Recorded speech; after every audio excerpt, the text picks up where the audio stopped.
pessoal, bom dia. Quero agradecer a presença de todos vocês. Nós estamos, para quem está chegando pela primeira vez, no evento GAP Convida 2023, em que nós estamos comemorando os 10 anos do nosso curso de pós-graduação em Planejamento e Gestão de Áreas Naturais Protegidas, aqui do Instituto Federal Sudeste de Minas Gerais. Vocês devem ter percebido aí que as câmeras e os microfones estão bloqueados por questão de segurança, né? Mas perguntas e interações podem ser feitas pelo chat conosco. Essa é a nossa 13ª palestra, já estamos sendo palestra aí desde agosto, né? Recebemos já grandes nomes aí da conservação e hoje, com muita honra, né, recebendo mais um convidado.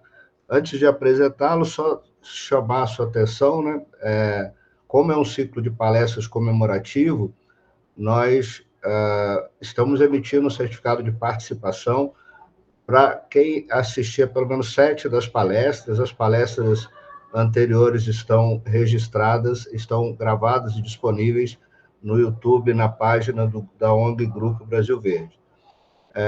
Quero cumprimentar aqui e registrar a presença da professora Fabiane Magalhães, diretora de pesquisa, pós-graduação e inovação do campus Barbacena. Quero registrar também a presença do professor José Emílio, coordenador do curso de pós-graduação, e de tantas pessoas bacanas que estão aqui, nossa equipe de trabalho. Para quem vai ter um link no chat depois para registrar a presença para essa palestra. Quero dizer também que, além das pessoas que estão aqui conosco, as palestras estão sendo transmitidas em algumas salas de aula, em alguns auditórios, então o nosso público é bastante expressivo hoje, e não podia ser diferente pela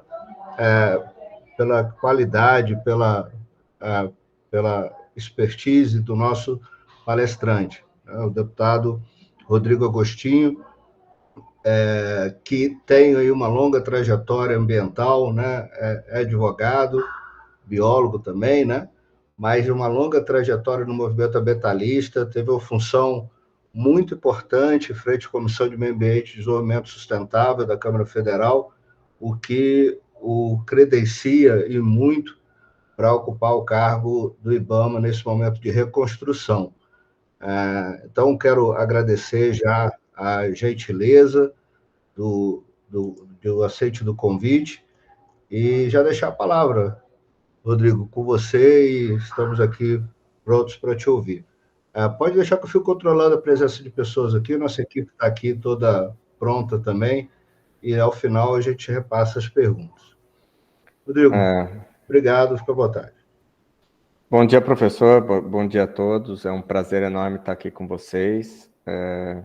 Peço desculpas por ontem, mas a gente está às vésperas de uma conferência de clima, e ontem nós tivemos uma reunião com o presidente da República para tratar justamente da posição brasileira junto à conferência. E a reunião foi meio que sem um prévio agendamento, então acabou atrapalhando a possibilidade da gente fazer essa conversa ontem. Eu fico muito feliz de ver tanta gente discutindo o tema de áreas protegidas. O IBAMA já foi o órgão responsável por discutir esse tema, né? Hoje o IBAMA não é o órgão responsável pelas áreas protegidas federais, mas a gente exerce o poder de polícia e o licenciamento em áreas protegidas federais. Então, para nós é um tema super relevante. A criação de espaços protegidos, de áreas protegidas, é a principal estratégia de conservação de biodiversidade no mundo. É uma estratégia que começou com a criação do Parque do Yellowstone nos Estados Unidos.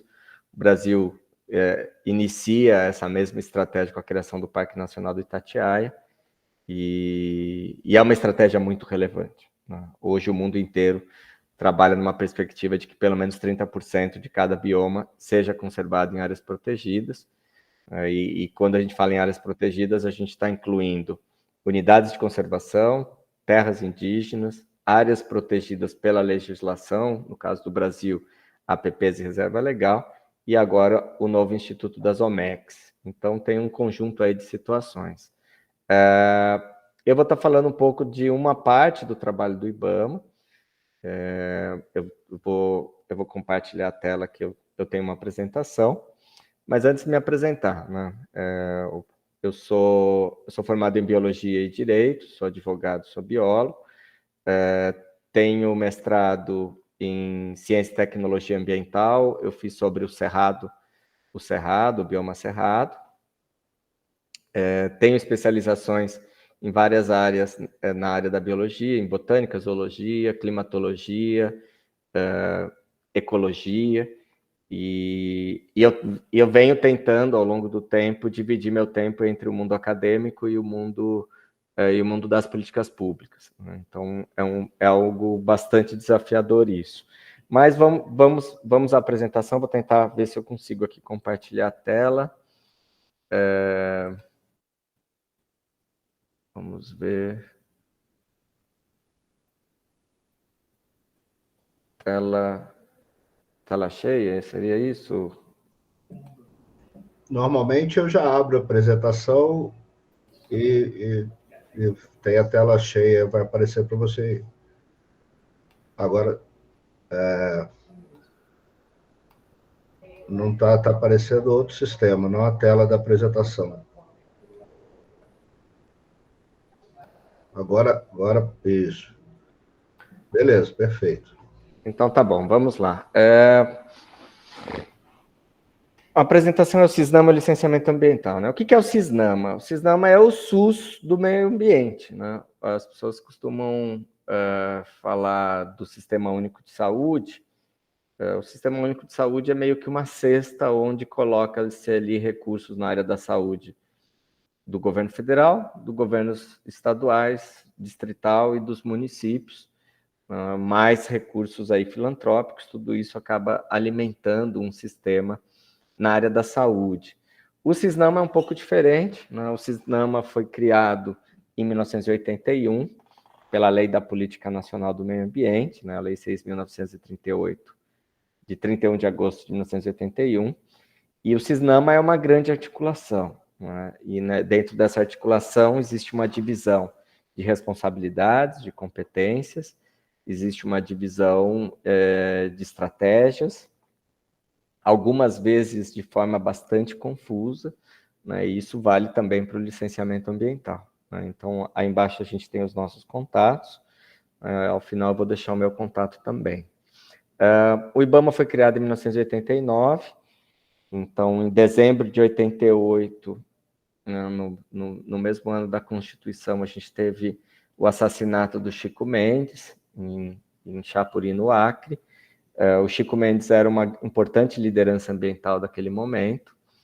Ele tinha, enfim, pouco mais de 40 anos, e era uma pessoa que denunciava a destruição das florestas para o mundo todo, enfim. E houve uma comoção internacional, o Brasil estava com índices altíssimos de desmatamento, e aí pegaram várias estruturas que existiam na época, né, pegaram a Superintendência da Pesca, que era a SUDEP, o antigo IBDF, Instituto Brasileiro do Desenvolvimento Florestal, que também já estava cuidando da fauna, pegaram a antiga Superintendência da Borracha, a SUDEV, pegaram a antiga Secretaria Especial do Meio Ambiente, juntaram tudo e criaram o IBAMA. Então, em 89, teve a criação do IBAMA. É um órgão executivo da política ambiental, né? Ele não é um órgão formulador de política pública, mas muitas vezes, na ausência de uma política pública formulada pelo Ministério do Meio Ambiente, né, a gente acaba também formulando política pública, né? Pela legislação, a gente é um órgão executor, né? A principal autarquia federal, ele é uma autarquia vinculada ao Ministério do Meio Ambiente. Então, a gente tem um grau de subordinação, a gente tem uma autonomia administrativa, mais uma vinculação nas estratégias. Entre as atribuições, né, estabelecidas pela lei do IBAMA está o poder de polícia ambiental, né, que é o poder de fiscalizar, de fazer cumprir a legislação ambiental, e aí, notadamente aqui, aquilo que está previsto na Lei dos Crimes Ambientais, na Lei 9.605, de 12 de fevereiro de 98, executar ações das políticas nacionais de meio ambiente e o caráter supletivo. O caráter supletivo na ausência do Estado ou dos municípios no exercício de uma ação ambiental, o IBAMA pode agir, pode atuar, né? Então, isso é derivado, inclusive, de um dispositivo constitucional, né, no que diz respeito às competências. Então, a União exerce essa ação supletiva, então, numa ausência de uma estrutura do Estado, dos municípios, o IBAMA pode agir e deve agir, né? Então, esse que é um desafio que a gente tem, né? A gente trabalha muito em articulação, o IBAMA não trabalha sozinho, então é desejável que a gente trabalhe junto com outros órgãos federais. Então, na fiscalização, a gente trabalha muito com Polícia Federal, com Polícia Rodoviária Federal, na definição de algumas estratégias, por exemplo, na hora que a gente está discutindo agrotóxico, a gente está sempre em articulação com o Ministério da Agricultura, com a Anvisa. Quando a gente está discutindo, por exemplo, uma importação, uma exportação, a gente está sempre discutindo com o Ministério da Indústria. Então, assim, a gente trabalha muito em articulação com outros órgãos federais. Hoje mesmo nós vamos ter uma reunião importante com o INCRA, né, que cuida de toda a questão da regularização fundiária. A gente trabalha muito com as secretarias do meio ambiente dos estados. Os secretários do meio ambiente, eles têm uma associação deles, que é a ABEMA, que hoje é presidida pela secretária do meio ambiente do Mato Grosso. E existe também uma associação das secretarias municipais de meio ambiente, que é a ANAMA, a Associação Nacional de Municípios de Meio Ambiente. Então, a gente trabalha muito com essas instâncias, né, para tentar articular tudo isso, fazer com que o CISNAMA de fato aconteça. O CISNAMA não tem CNPJ, o CISNAMA, né, não tem um locus, né, ele não existe o prédio do CISNAMA, né, o CISNAMA, na verdade, é essa grande articulação entre diferentes instâncias. A legislação que trabalha o CISNAMA, ela criou uma estrutura, essa estrutura não necessariamente funciona bem, né, mas existe um conselho de governo que nunca foi instalado, existe um órgão consultivo e deliberativo, que é o Conselho Nacional do Meio Ambiente, que emite as normas técnicas. Eu fui conselheiro por mais de 12 anos do CONAMA, né, representando tanto sociedade civil quanto órgãos estatais, e agora voltei para o CONAMA voltou a trabalhar. Tem um órgão central do CISNAMA, que é o Ministério do Meio Ambiente. O Ministério do Meio Ambiente criou algumas estruturas para fazer com que o CISNAMA possa funcionar. Uma delas é a comissão tripartite, onde reúne estados e municípios e o governo federal, né? E uma outra é o CIPAM, que é um comitê de políticas públicas ambientais. Órgãos executores do CISNAMA no âmbito federal é o IBAMA e ICMBio, os órgãos seccionais são os estados e os órgãos locais são os municípios. Vamos falar, então, de um tema que é muito valioso para o IBAMA, que é o licenciamento ambiental, né? O licenciamento ambiental no Brasil, ele começa no estado de São Paulo. Nós tínhamos, na época do período militar, um ciclo de grandes obras, de grandes empreendimentos, e alguns desses grandes empreendimentos com uma quantidade muito grande de impactos ambientais. Foi um ciclo de grandes obras, né? Então, ali você tem ali desde Itaipu, usinas nucleares de Angra dos Reis, a gente tinha usinas hidrelétricas sendo construídas em todo o país, grandes estradas, né, transnordestina, transamazônica, transpantaneira. Teve um ciclo muito grande de grandes obras, né, empreendimentos, todos eles com impactos ambientais, e nem sempre esses impactos eram bem resolvidos.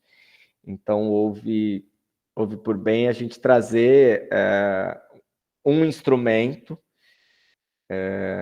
que se instala primeiro no estado de São Paulo, através da sua companhia de tecnologia de saneamento, a CETESB, em São Paulo. São Paulo passou a ter a cidade mais poluída do mundo, que era Cubatão, por conta das refinarias de petróleo.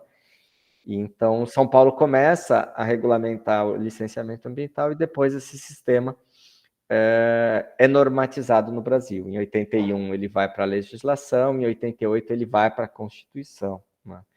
E o IBAMA, ele é o órgão competente para esse licenciamento de atividades no âmbito federal. Então, o IBAMA cuida do licenciamento ambiental federal.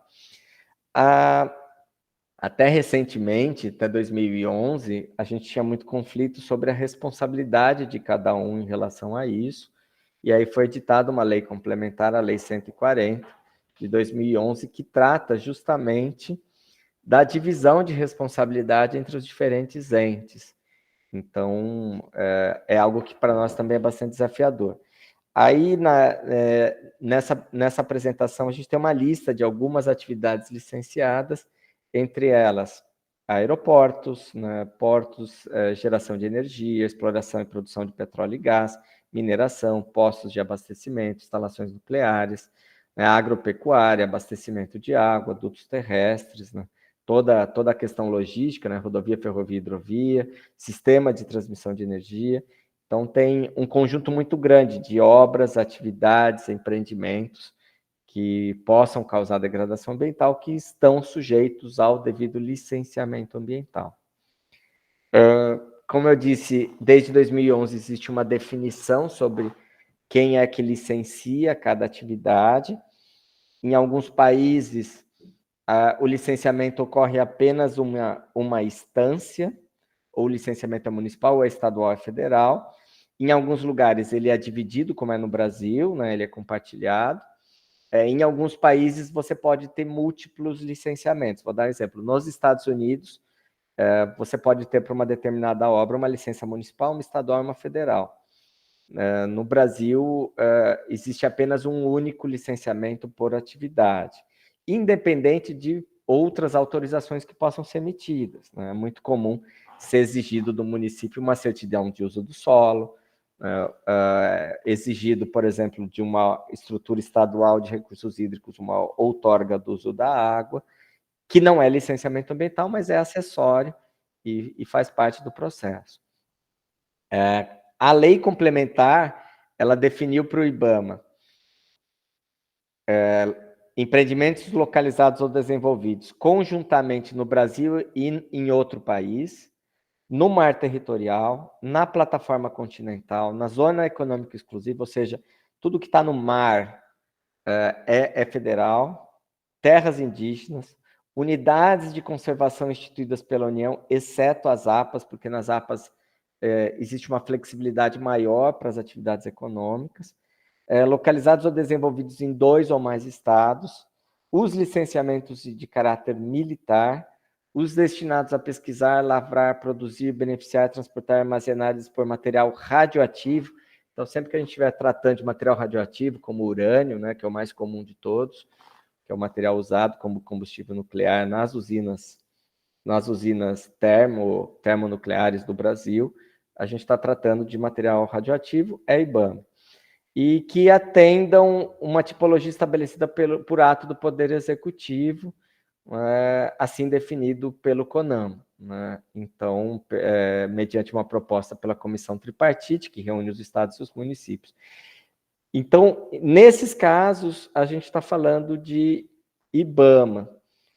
Dependendo da situação, o IBAMA pode delegar um licenciamento para os estados. Então, vou dar exemplo. Um pequeno ramal de energia dentro de uma terra indígena. Dependendo do impacto, a gente pode delegar para que o estado emita aquela licença, né, independente de estar em terra indígena, né, porque é possível, dependendo da situação, a gente delegar.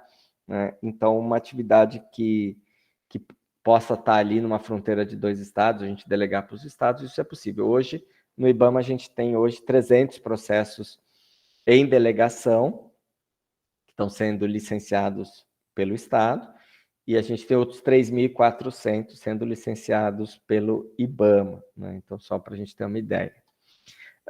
O licenciamento ambiental, normalmente no Brasil, ele se dá em etapas, tem sido bastante comum as legislações estaduais juntarem etapas, mas vamos dar uma olhada nessas etapas. Né? Essas etapas, como são em 3, a gente fala que o licenciamento ambiental ele é trifásico, né? São 3 fases. A primeira fase é a fase de licença prévia, né? Que a gente vai chamar de LP.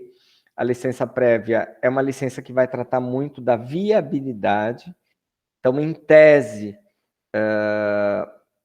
se o empreendimento já tem a licença prévia, isso significa que existe alguma viabilidade ambiental naquilo que foi apresentado, né? Então, para emissão da licença prévia, existe uma ficha de caracterização da atividade que tem que ser preenchida pelo empreendedor, é emitido um termo de referência pelo órgão licenciador, é elaborado um estudo de impacto ambiental, é feito um resumo desse estudo, que é o RIMA, o Relatório de Impacto ao Meio Ambiente, podem ser realizadas audiências públicas para consulta à população diretamente afetada ou indiretamente afetada pelo empreendimento, e é emitido um parecer técnico conclusivo. Nós temos uma segunda etapa, que é uma etapa da licença de instalação, né, onde a gente trabalha o atendimento de uma série de condicionantes da licença prévia. Então, o empreendedor tem que atender uma série de condicionantes, apresentar o projeto detalhado, né, o plano básico ambiental, e também é emitido um parecer técnico conclusivo. Aí ele passa a ter autorização para, de fato, instalar o empreendimento, né, fazer a obra em si. E depois que a obra está pronta, para que ela entre em operação, entramos na última etapa, que é a licença de operação, né? Então, foram atendidas as condicionantes da licença de instalação, né? Foi elaborado um relatório da conclusão de obras, né? Vou dar um exemplo, né? Então, foi construída a estrada, né? Nós estamos falando de um licenciamento de uma estrada. Na licença prévia, se avaliou que aquela estrada tem viabilidade ambiental. Na instalação, existia lá condicionantes, por exemplo, do empreendedor fazer as passagens de fauna. As passagens de fauna foram feitas, ou seja, as condicionantes foram cumpridas, então é autorizado que a estrada possa entrar em funcionamento. Não foram feitas aquelas obras necessárias, como, por exemplo, as passagens de fauna, não é emitida a licença de operação, né? Estou tentando dar um exemplo bem objetivo, mas, obviamente, que quando a gente fala em condicionantes, são várias as condicionantes, né? Inclusive medidas reparatórias, medidas mitigadoras, que são medidas para reduzir o impacto ambiental daquele tipo de atividade, né? Impactos que normalmente a gente não consegue reduzir vão para uma outra instância, que é a instância de compensação, né? Então, você mitiga os impactos que podem ser mitigados, ou seja, reduzidos, e compensa aqueles que, indubitavelmente, não podem ser mitigados ou reduzidos, né? A gente tem toda uma legislação, a gente não tem uma lei específica de licenciamento ambiental no Brasil, né? Mas o licenciamento ambiental no Brasil está previsto em lei federal desde 81. Ele está previsto na Constituição Federal de 88, que é a nossa lei mais importante. Existe uma divisão de responsabilidades numa lei complementar desde 2011. Existe um decreto que regulamenta essas competências e responsabilidades. E a gente tem também uma série de outros pontos acessórios, né? O CONAMA regulamenta o licenciamento para várias atividades, né? Existem algumas regras gerais do CONAMA, né? Como a resolução do CONAMA 1 de 86, que trata dos estudos de impacto ambiental, a 237, que regulamenta vários aspectos de licenciamento também, e a própria lei do Sistema Nacional de Unidades de Conservação, de 2000, ela estabelece, né, ali a compensação ambiental para uma série de empreendimentos, né, com fundamento no EIA-RIMA. Então, basicamente, o licenciamento ambiental ele vai pegar projetos com impacto ambiental significativo e tornar, enfim, um dos objetivos é tornar esses projetos mais sustentáveis, né? Eu aqui no IBAMA, o tempo todo, eu me deparo com projetos que chegaram aqui, deram entrada no IBAMA com muitos problemas, e ao final do licenciamento o projeto está muito melhor, né? Então, durante esse processo de avaliação dos impactos ambientais, são estabelecidas uma série de medidas preventivas, mitigadoras e compensatórias para esses impactos, né? Então, basicamente, a gente tem como propósito compatibilizar desenvolvimento econômico, social com o meio ambiente ecologicamente equilibrado. Qual que é um dos grandes desafios que a gente tem? A gente tem um grande desafio no Brasil que a gente não tem uma licença social, a gente não tem licenças econômicas, né? A gente não tem uma licença arqueológica, a gente não tem uma licença ética. Então, todos os problemas do mundo acabam indo para o licenciamento ambiental, e nem sempre o licenciamento ambiental endereça soluções para todos esses problemas, né? Então, isso é um dos grandes desafios do licenciamento ambiental. Nós temos outros problemas, né? Então, um dos problemas que a gente tem no licenciamento ambiental é a pequena estrutura dos órgãos ambientais para atendimento e emissão das licenças ambientais. Nós temos hoje no IBAMA mais ou menos 200 servidores para cuidar de 3.400 licenças.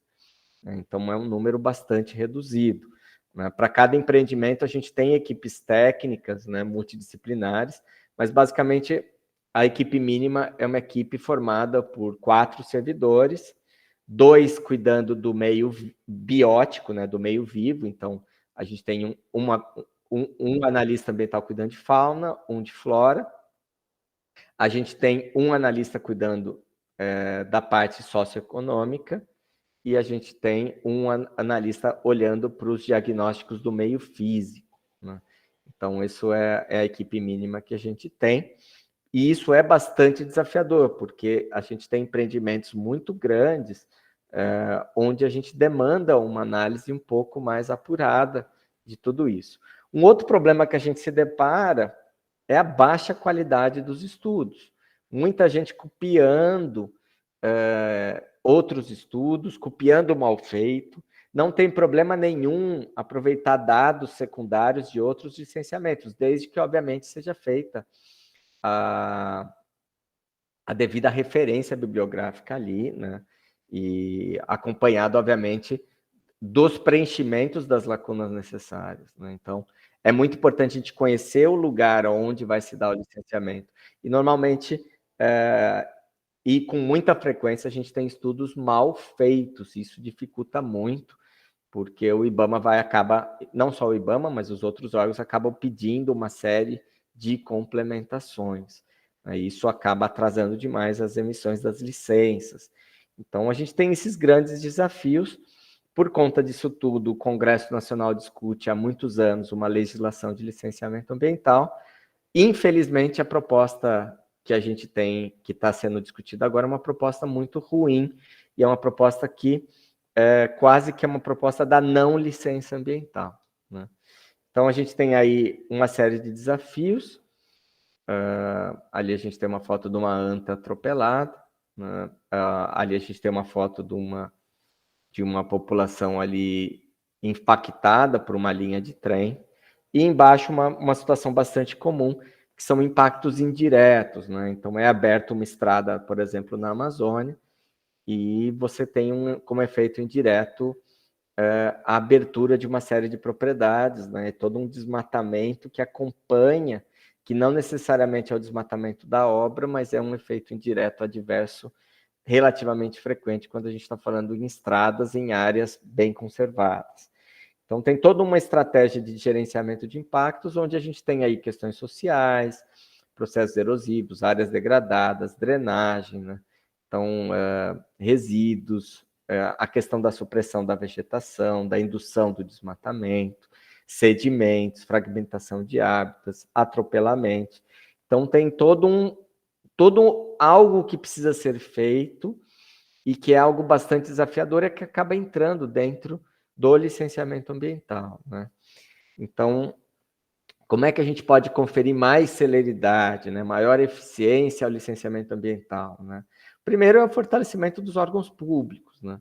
Nós precisamos de concursos públicos, precisamos modernizar as estruturas dos órgãos ambientais, para que, de fato, a gente possa ter um bom resultado, ter um bom trabalho.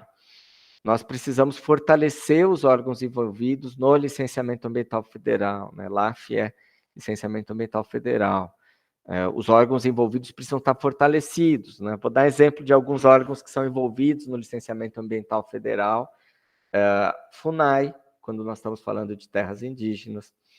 INCRA, quando a gente está falando de assentamentos e de terras quilombolas. A gente tem o IFAM, quando a gente está falando de patrimônio histórico, arqueológico. Então, tem uma série de instituições que são ouvidas no âmbito do licenciamento ambiental, né? uma qualificação melhor das informações prestadas ao licenciador, né? Então, estudos mais bem elaborados, né? Uma aproximação de ferramentas de planejamento e licenciamento ambiental. Vou dar exemplo de algumas ferramentas de planejamento, né? O plano diretor de um município, o plano de manejo de uma unidade de conservação, o zoneamento ecológico, econômico de um estado, o zoneamento de uma unidade de conservação, as avaliações ambientais estratégicas que podem ser feitas quando a gente tem muitas atividades com efeito sinérgico em uma região. Então, tem um conjunto enorme de ferramentas de planejamento que não são do licenciamento ambiental, que não se confundem, mas que, obviamente, se a gente tem um bom planejamento, a gente pode ter um melhor licenciamento ambiental, né? Um melhor planejamento também por parte dos empreendedores. Então, se a gente tem o empreendedor estabelecendo uma lista de prioridades, a gente já consegue ter uma análise um pouco mais assertiva, né, da situação, né? Então, vou dar um exemplo. Um determinado empreendedor hoje tem aqui com o IBAMA, e isso é real, tem com o IBAMA 100 projetos de licenciamento. Se o empreendedor estabelece qual que é a ordem de prioridade dos investimentos, isso faz com que todo mundo possa trabalhar melhor, né? Então, é muito comum órgãos públicos pedir o licenciamento de uma obra sem ter previsão orçamentária. E aí é emitida a licença, não tem orçamento, a obra não é realizada e as pessoas acabam colocando a culpa também no licenciamento ambiental. Então, se as coisas são feitas de uma maneira mais escalonada, isso obviamente ajuda bastante, né? Então, com alguns setores, a gente tem feito esse tipo de exercício e isso tem ajudado muito, ajudado bastante, né? A gente precisa entender que o licenciamento ambiental ele demanda uma série de análises e por isso a gente precisa ter pessoas bem preparadas fazendo os estudos, né? Da mesma forma, pessoas bem preparadas analisando esses estudos, né? Então, a gente tem esse grande desafio. Alguns estados, os órgãos estaduais, trabalham muito com servidores terceirizados e nem sempre um servidor terceirizado tem a capacidade técnica que se espera de um analista para poder analisar um licenciamento ambiental.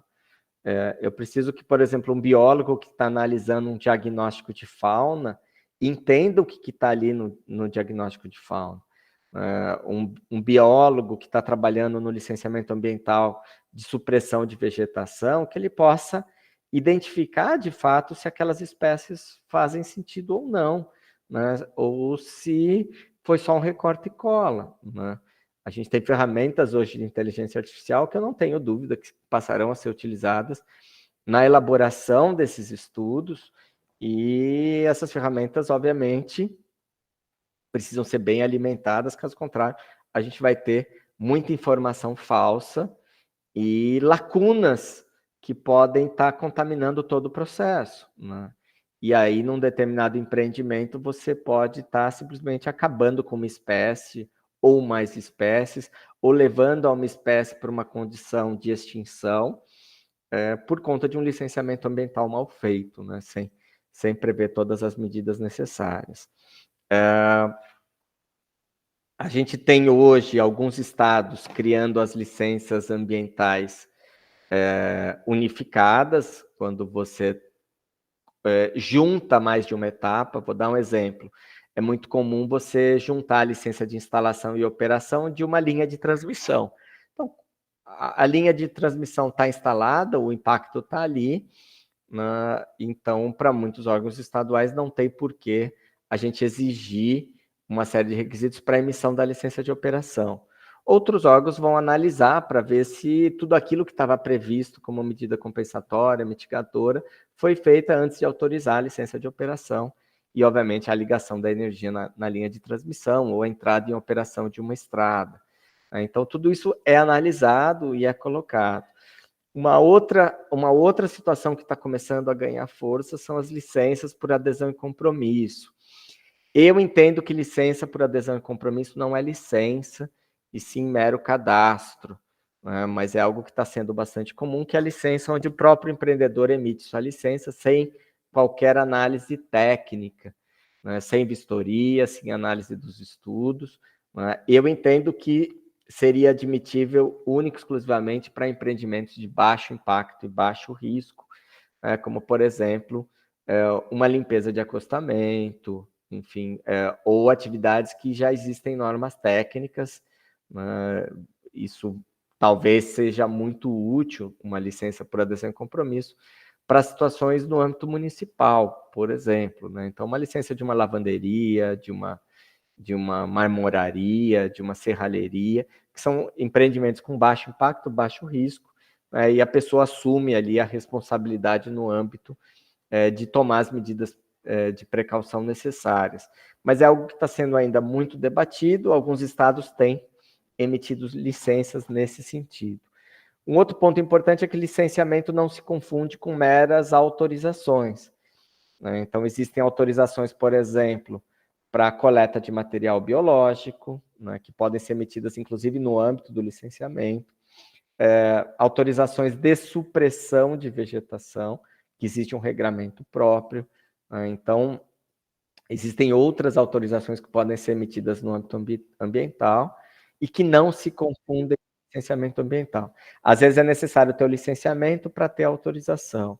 Né? Então, é importante que as pessoas entendam isso. Né?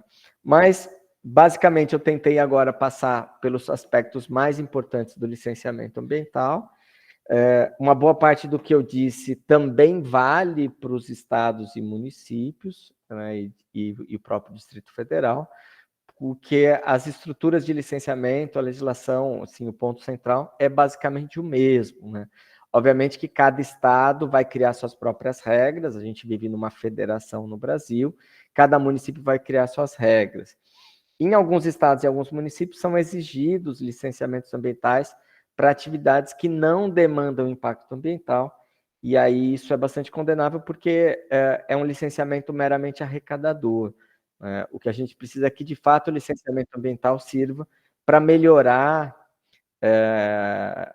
para que, de fato, os projetos, as atividades e os empreendimentos tenham sustentabilidade. Eu vou colocar, vou deixar aqui os contatos do IBAMA, né?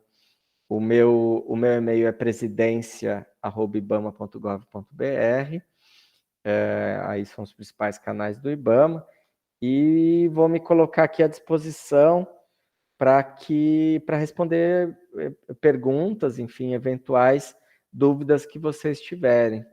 Então, tentei aí resumir os principais pontos do licenciamento ambiental, e, obviamente, o licenciamento ambiental é um dos instrumentos mais importantes da Política Nacional do Meio Ambiente. Né?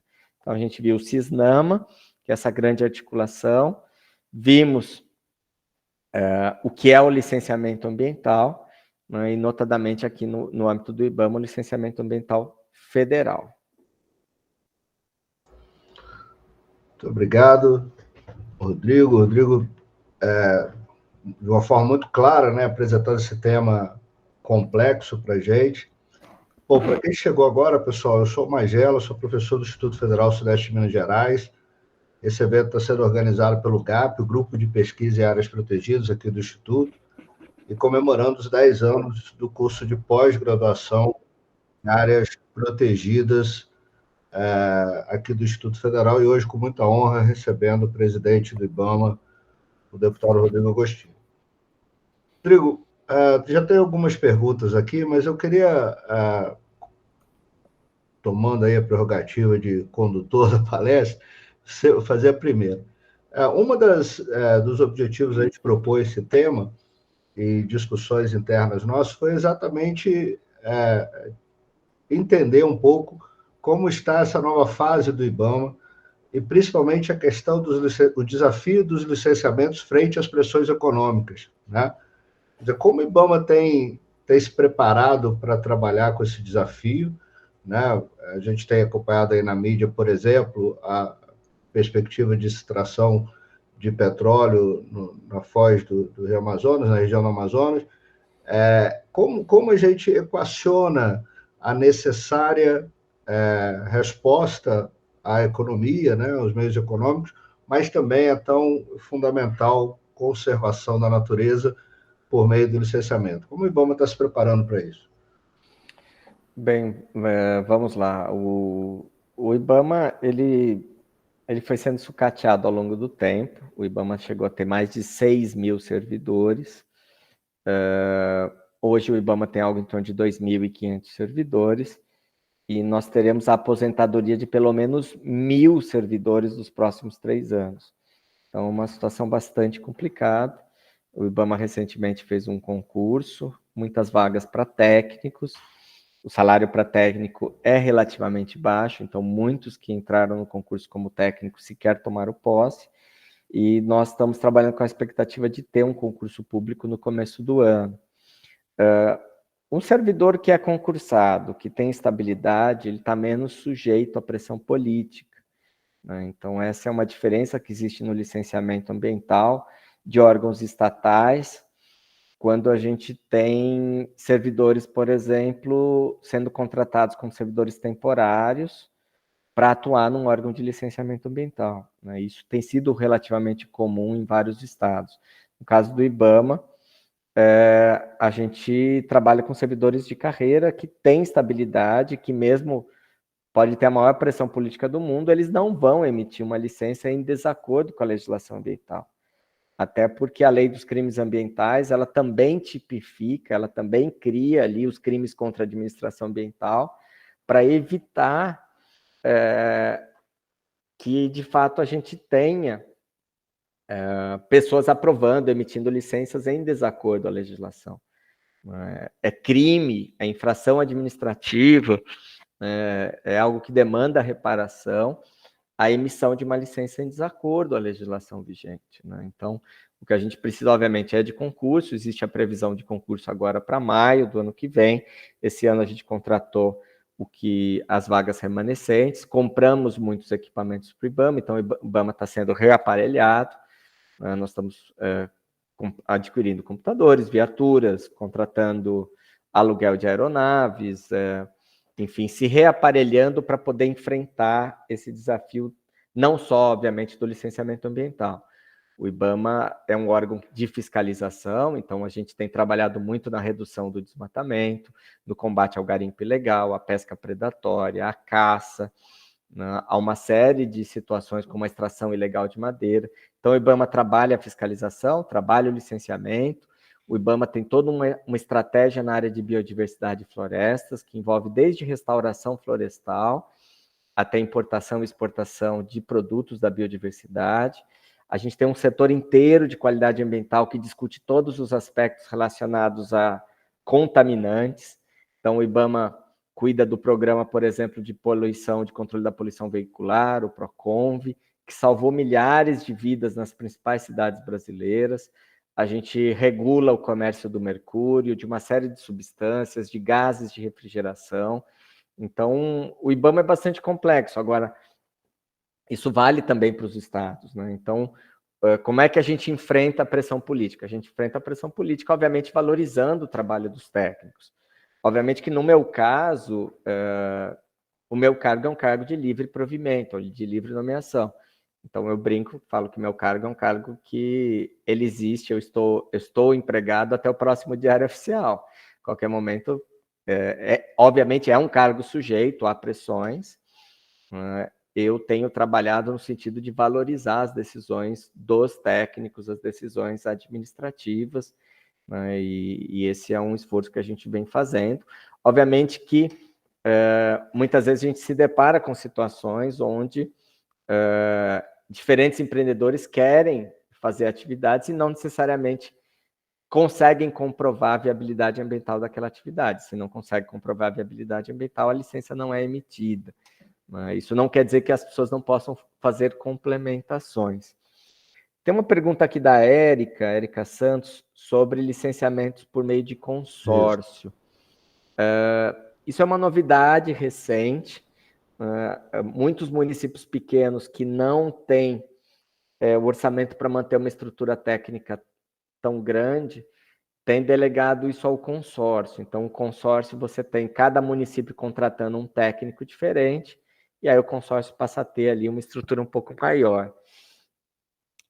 Eu acho que se esse licenciamento for executado com qualidade ambiental, isso minimiza a situação, até porque o licenciamento feito pelos municípios não deveria ser um licenciamento de alto impacto.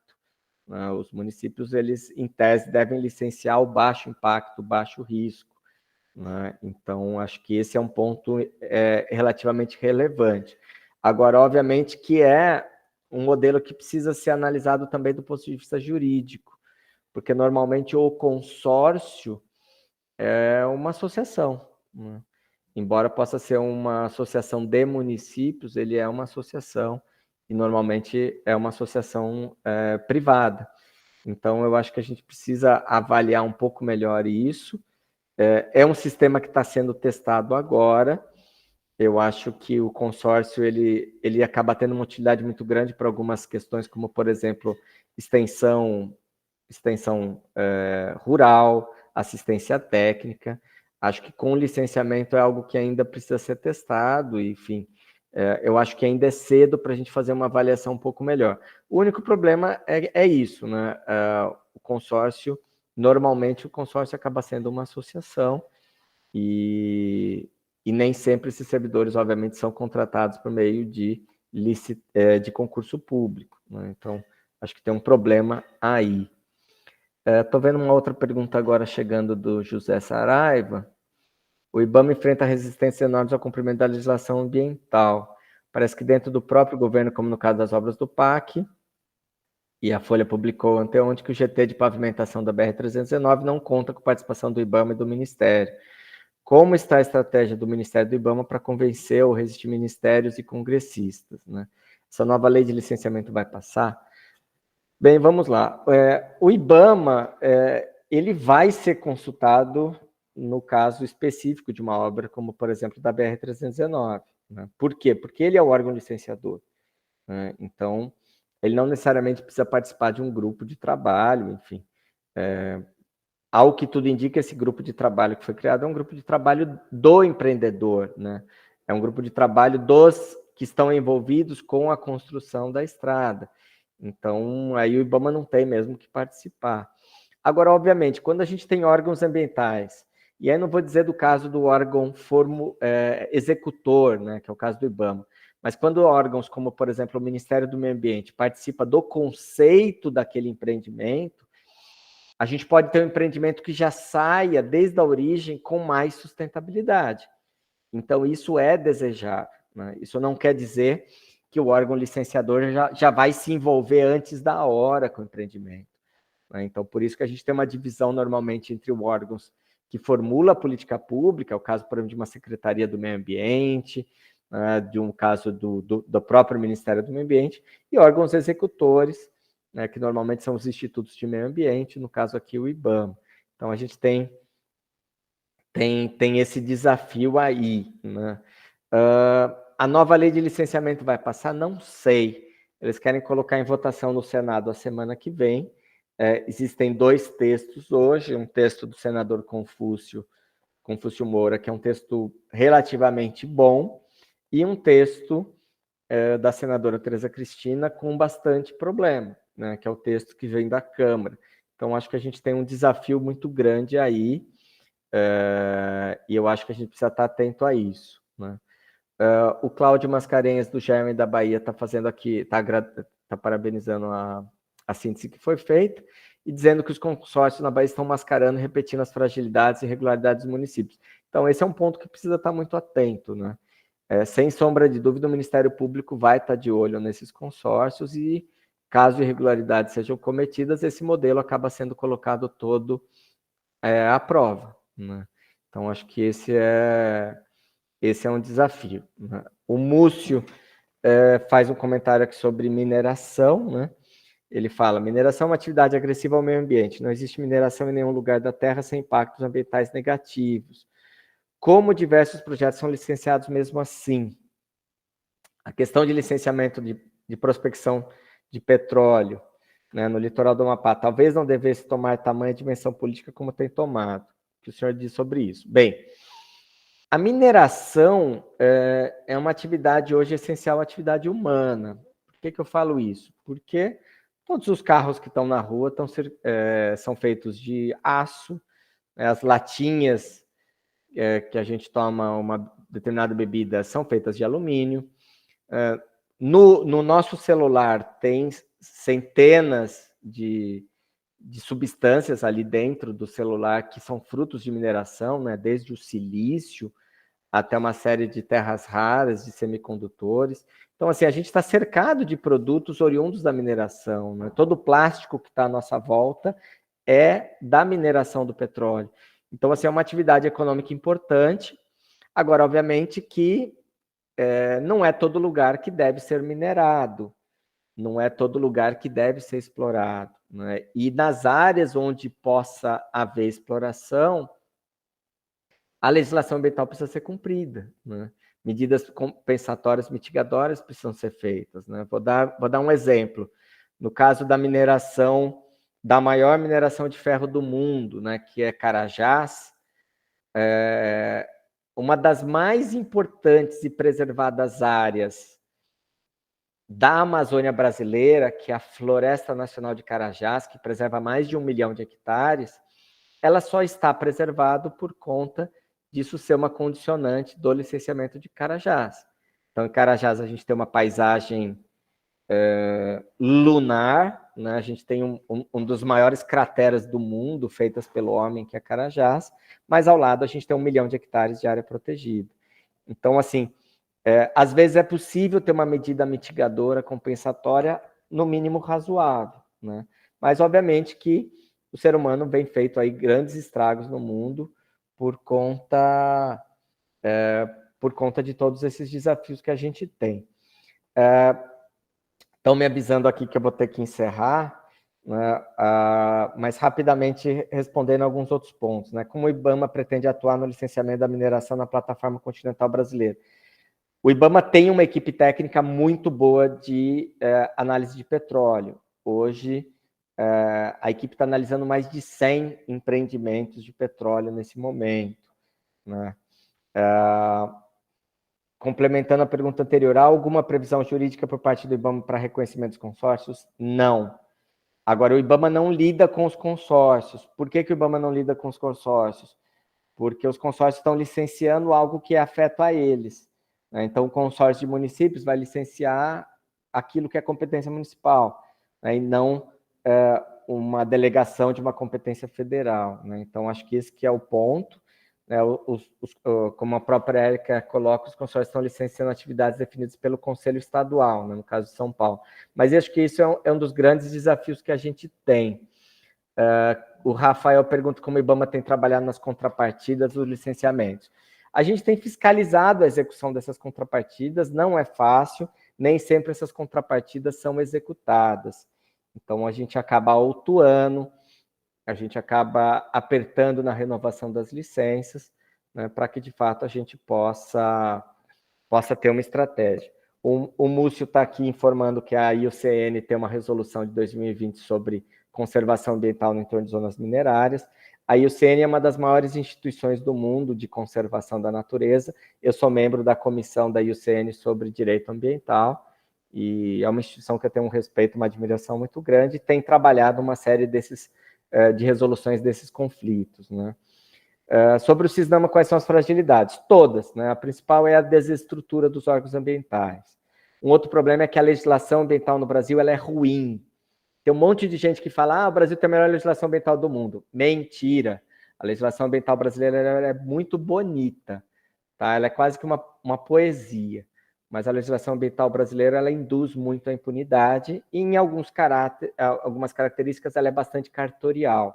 A gente tem uma cultura cartorial no Brasil, né? Então, não necessariamente uma série de exigências são exigências razoáveis, e isso acaba criando uma imagem para nós muito ruim. A Rafaela pergunta da atuação na política de logística reversa. A gente fiscaliza a logística reversa para aqueles setores que têm acordos setoriais, para aqueles setores que têm legislação. O Saraiva pergunta, o IBAMA tem multado constantemente a Petrobras. Isso dificulta a liberação da exploração no Amapá? Não. A gente não olha se o empreendedor é autuado para novas licenças. A Petrobras é a maior empreendedora de petróleo no país e, por conta disso, tem, obviamente, uma série de autuações por vazamentos de óleo, de uma série de situações, mas a análise de exploração, no caso do Amapá, é uma análise técnica que é feita olhando para aquele processo técnico. Eu, pessoalmente, posso ter uma opinião favorável ou contrária a uma atividade, mas aqui no IBAMA a análise é técnica, a gente não faz política energética aqui no IBAMA, né? O Cláudio pergunta sobre parques eólicos e fotovoltaicos, né, que estão sendo implementados sem nenhum respeito. Isso é um problema sério, né? A gente quer energia limpa, mas a gente quer que a energia limpa seja feita de forma adequada. Estão derrubando a caatinga para fazer parque solar e estão colocando parques eólicos do lado das casas das pessoas. O IBAMA tem exigido uma distância mínima de 400 metros, mas sim, o CONAMA pode e deve normatizar esse tipo de atividade. A gente já tem uma resolução do CONAMA sobre eólica em terra, né, a eólica onshore, e a gente precisa de uma regulação agora das eólicas offshore.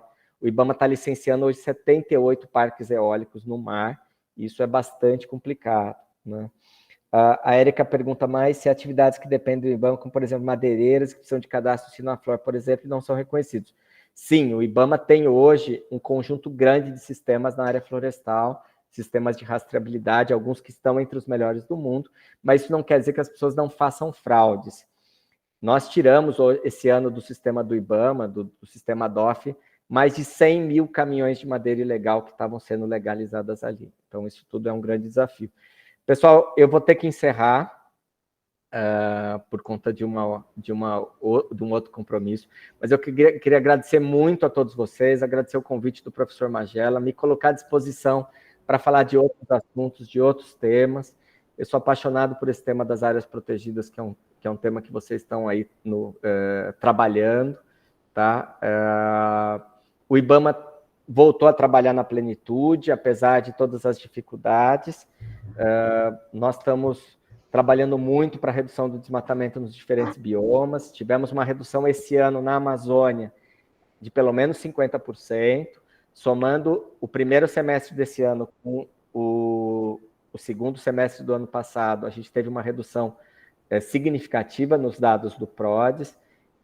Não estamos conseguindo reduzir ainda o desmatamento do Cerrado, porque é um desmatamento legalizado pelos estados, então é um desafio que a gente tem, mas para nós é uma oportunidade muito grande, eventos como esse, para que a gente possa esclarecer. Se alguém daqui quiser conhecer o IBAMA, a gente também coloca a nossa estrutura aqui à disposição para as pessoas poderem conhecer e, enfim, entender um pouco melhor, tá bom? Então é isso, gente. Um grande abraço a vocês. Vou devolver a palavra ao professor Magela. Rodrigo, muito obrigado. A gente entende perfeitamente sua agenda, isso, e já agradece muito essa hora que você esteve conosco aqui. Desejamos aqui sucesso ao seu trabalho nessa reconstrução do IBAMA e também queremos colocar aqui o nosso grupo de pesquisa, o Instituto Federal Sudeste de Minas Gerais, à disposição para qualquer contribuição. Muito obrigado, Rodrigo. Fica à vontade, viu? Só vou terminar aqui com alguns avisos, pessoal. Agradecer a presença de todos, né? Tivemos pessoas aqui de vários locais no Brasil, e dizer que o ciclo continua, o ciclo de palestras continua. Nós teremos ainda mais 3 palestras. As próximas, no dia 5 de dezembro, vamos receber o professor José Truda, que é do Instituto Baleia Jubarte, falar da conservação das baleias no Brasil e na América Latina, e a agrônoma Sandra Sarmento, que vai falar sobre as áreas protegidas de Portugal. 50 anos, ela é portuguesa, né? Vai falar para a gente sobre a situação das áreas protegidas em Portugal. A gente sempre usa o mesmo esquema, né? Divulgamos lá os links no nosso grupo de WhatsApp, que eu acho que todos estão lá. É um grupo que a gente pretende fomentar as discussões sobre conservação no Brasil também. E no dia 6 de dezembro, que é no dia seguinte, nós vamos ter uma palestra, a última palestra, né, que vai ser sobre manejo de fauna no Brasil, com o professor Fabiano de Mello, que tem trabalhado aí com muitas tecnologias interessantes no estudo da fauna do Brasil. Ele é professor da Universidade Federal de Viçosa. A Flora está perguntando aqui, quem não é aluno do programa pode participar do grupo? Sim, Flora. Nosso grupo de pesquisa é um grupo plural, nós temos pessoas do Brasil inteiro e de outros países, né, faz o contato direto comigo depois que a gente pode conversar. Quero agradecer o apoio das pessoas que transmitiram aí nas suas salas de aula e dizer que foi uma manhã muito especial e espero que estejamos juntos nas próximas palestras também. Lembrando que as palestras anteriores estão todas disponíveis no YouTube, na página da ONG Grupo Brasil Verde, que é a nossa parceira nesse evento. Um grande abraço, pessoal, um bom dia, um bom final de semana e muito obrigado pela gentileza da presença de vocês.